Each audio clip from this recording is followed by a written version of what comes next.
All right, so corporate ghoul Kyrsten Sinema is back at it again. This time she was doing a press conference with none other than the rotting turtle of the Senate, Mitch McConnell, where they were basically cozying up to each other and explaining how good of friends that they are and how similar their policy approach and legislative approach actually is. So I got a couple different clips here that I wanted to get into. This first one is just Sinema coming out and describing her friendship with Mitch McConnell and explaining how a lot of their values actually do in fact overlap, as I think many people on the left have known for a long time now. So let's go ahead and get into this first clip here. But despite our apparent differences, Senator McConnell and I have forged a friendship, one that is rooted in our commonalities, including our pragmatic approach to legislating. Okay, pause already, because pragmatic approach to legislating? What exactly do you mean by that? I mean, we saw how Kyrsten Sinema was behaving with the $15 minimum wage, and she did her cutesy little thumbs down. We saw how she participated in the absolute destruction of Build Back Better, something that was overwhelmingly supported by a broad swath of the American people across bipartisan lines, including even her own constituents within the state of Arizona. So what exactly do you mean by pragmatic legislating? And, you know, she's doing this press conference with Mitch McConnell for a reason here, and that's because they both mean the same goddamn thing by pragmatic legislating, and that is using the institutional nature of the Senate and how undemocratic it actually is, and weaponizing things like the filibuster to make sure that every piece of policy that is intended to materially improve the lives of average working class people is unable to get passed, or if it does get passed, it's completely slashed and gutted into a million pieces by a lot of these corrupt members of our government. And, you know, she's going to come out in the second clip and defend the filibuster to make that explicitly clear, but I mean, it's just completely ridiculous to pretend as if that's pragmatic legislating. Okay, that's not pragmatic for anybody other than corporate America and the people who are funneling money into your campaign coffers. Our respect for the Senate as an institution, our love for our home states, and a dogged determination on behalf of our constituents. Okay, again, just a straight up lie, because all of the pieces of legislation that you have been standing opposed to and siding with Republicans and joining up with Joe Manchin to absolutely obliterate, all of those things were overwhelmingly supported by your constituents and within your own home state in Arizona. So again, the idea that you are like feverishly fighting for your constituents, completely fucking ridiculous at face value. You know, in today's partisan Washington, it might shock some that a Democratic senator would consider the Republican leader of the Senate her friend, but back home in Arizona, we don't view life through a partisan lens.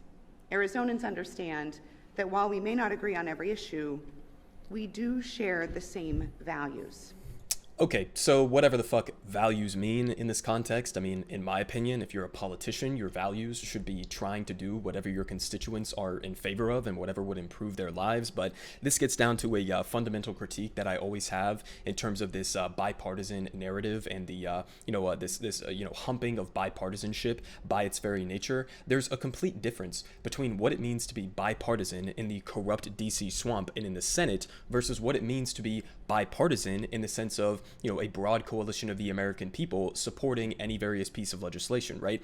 You could say that it is a bipartisan policy with something like Medicare for All, or a $15 minimum wage, or legalizing marijuana, or even the Green New Deal has majority support among the American people. So those are all things that are bipartisan policies, but Kyrsten Sinema takes the bipartisan approach in the sense that she is willing to work with Republicans to oppose those agenda items that are overwhelmingly popular among the American people and among a bipartisan constituency in favor of supporting the agenda of her corporate donors who do not represent the broad coalition of the American people. So it's just complete misdefining of what, you know, the actual bipartisan consensus actually is in this country. But that was just the first clip. Now we got another one here of Kyrsten Sinema coming out and saying not only is she in favor of keeping the filibuster, but she actually wants to expand the filibuster. Okay, so let's go ahead and see what she's talking about here. First, you touched on this in your talk, but can you expound on why you hold such support for the filibuster, especially when many others in your party have opposing views? That's such a great question, Madeline. You know, Senator McConnell mentioned this in his opening remarks, and I mentioned it in my remarks as well. The danger of eliminating the 60-vote threshold is that the Senate becomes the House. And I remind everyone, I left the House and ran for the Senate for a reason. I remember my early years, I served for 6 years in the House of Representatives. And I remember being so frustrated during those 6 years because it felt like every time there was a big bipartisan solution that needed to happen, the Senate just kind of came up with a solution and then gave it to the House and we just ate it. And that's why I ran for the Senate. Yeah. I thought, wait a second, they're doing the work. So when Republicans are in Okay, so let's try to understand and break down what she was just saying there, right? She said there is a danger if we eliminate the filibuster of the Senate becoming more like the House of Representatives. Well, the House of Representatives is way more democratic than the Senate. I mean, you already have a situation right now where states like California, with a population of 40 some odd million people, have the same exact Senate representation as states like Wyoming that have like 6 fucking people living in that entire state. Okay, so that's completely undemocratic, right? That is basically deciding that land should have more of an authority over what legislation actually gets passed in this country versus population sizes. It's completely fucking ridiculous. And so when she's saying there's a danger of the Senate becoming more like the House of Representatives, number one, that's a good thing, right? That's obviously a great thing. But number two, I mean, what she's saying here is explicitly an anti-democratic argument. She is calling for protecting the institution of the Senate as it exists right now. And not only that, but reverting the filibuster back to previous rules that were in place and making it even more difficult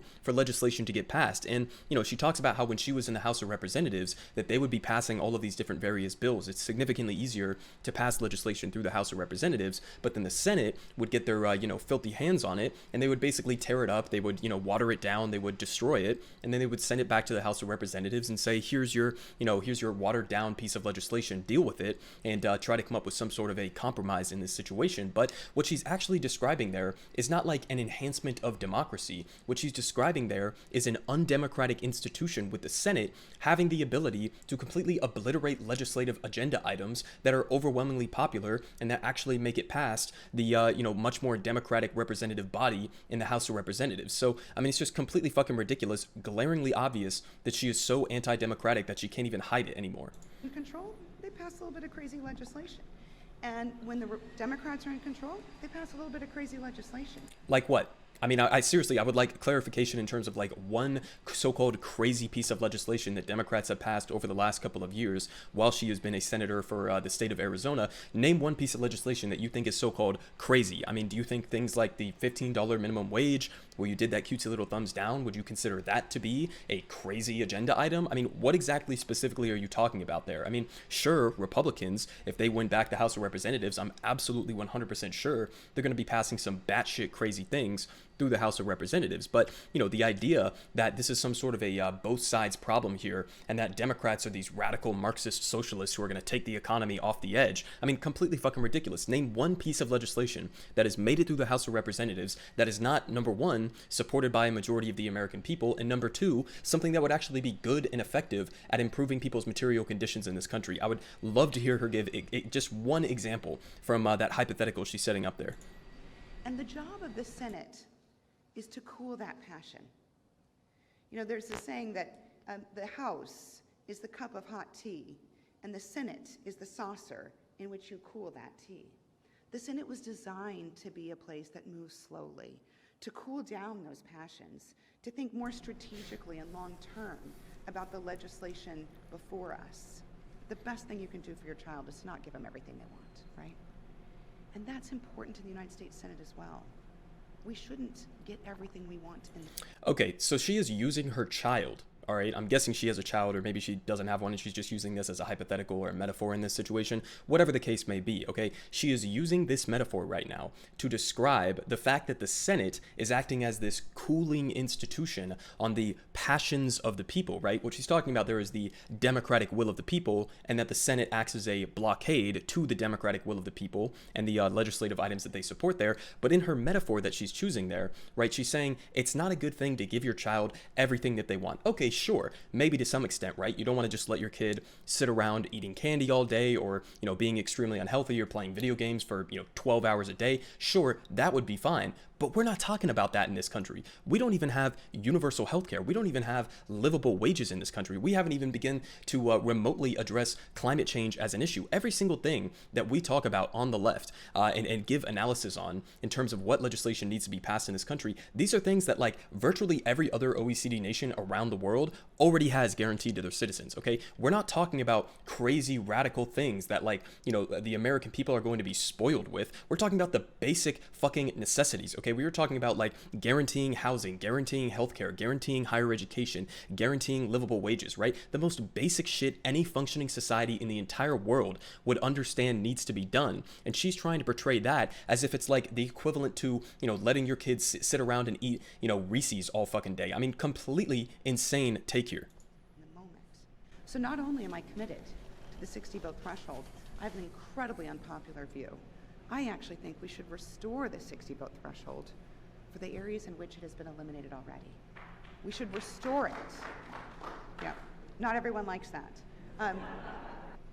Jesus, I mean, she was literally speaking in front of conservatives there, like some Mitch McConnell supporters, and barely even got applause for that one. So, I mean, in terms of expanding the filibuster, absolutely the fuck not. We need to eliminate the filibuster. The filibuster was originally one of the biggest ways that it was used to block civil rights legislation back during the civil rights movement, and that's how it really originated and took off in the form that it still exists right now, right? This is explicitly a part of this institution with the filibuster that makes an already inherently undemocratic institution, right, with basically every state, regardless of population, having the same exact amount of senators. You're taking an already undemocratic institution and saying, on top of that already undemocratic nature to it, we need to make it even less democratic and make it so that you need a supermajority, basically, or 60 votes within this institution in order to get anything passed, right? That's what she's talking about here in terms of expanding it so that you wouldn't even have the ability to do like some of these work-throughs and like budget reconciliation processes and stuff like that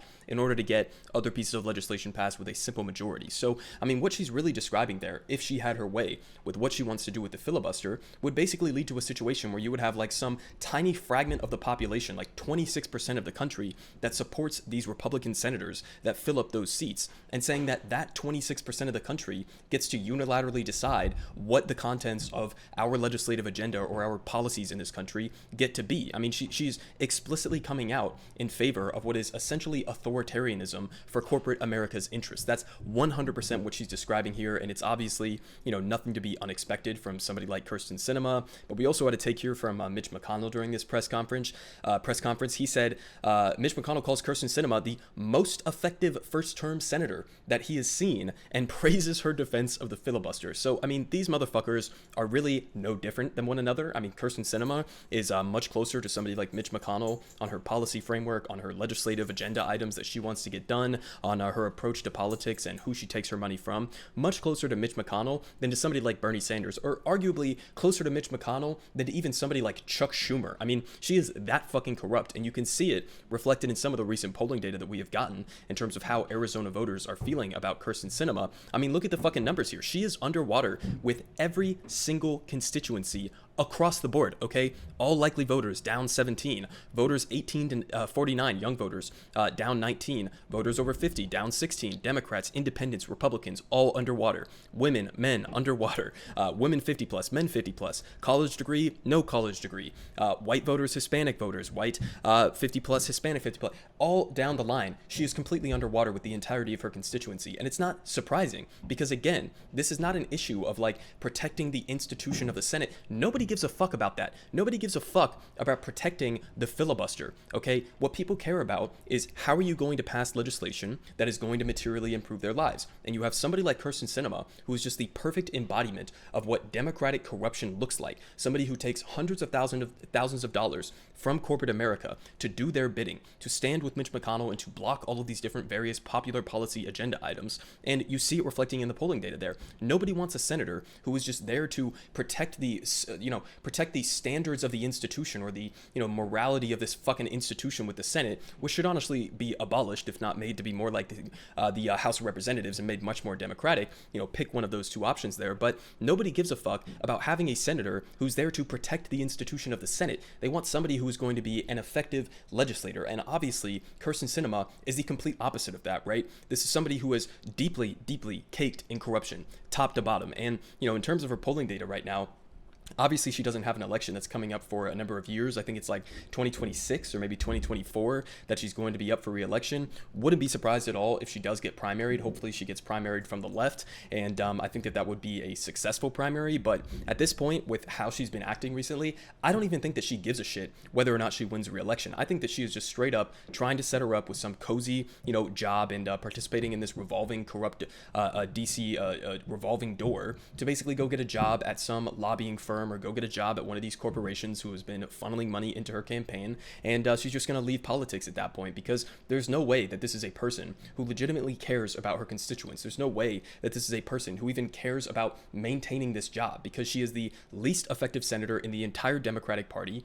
and obviously on top of that, she is now, because of the recent actions she has been taking and because of statements like the ones we just went through, is also one of the least popular across the board in the entire country. So keep this in mind when the Democratic Party elites try to come out and say that, centrist Democrats are the way forward for the party, and we can't give in to these radical left Democrats like Bernie Sanders and AOC and the rest of the squad members and whatever. They're completely fucking wrong. The least popular members of your party are Kyrsten Sinema and Joe Manchin. The single most popular member of your party, or somebody who caucuses with your party for like 10 years running straight, has been Bernie goddamn Sanders. So, take the lesson. It's very obvious. It's in our faces right now. Democrats, if you want to be more popular among your constituents or even among the broader constituency of the American people, shift to the left on these economic policies and definitely disregard anything that comes out of this corrupt motherfucker's mouth. Everyone is saying good politic guy has the best politics.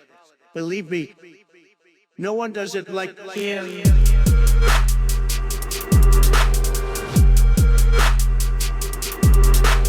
Believe me, everyone is saying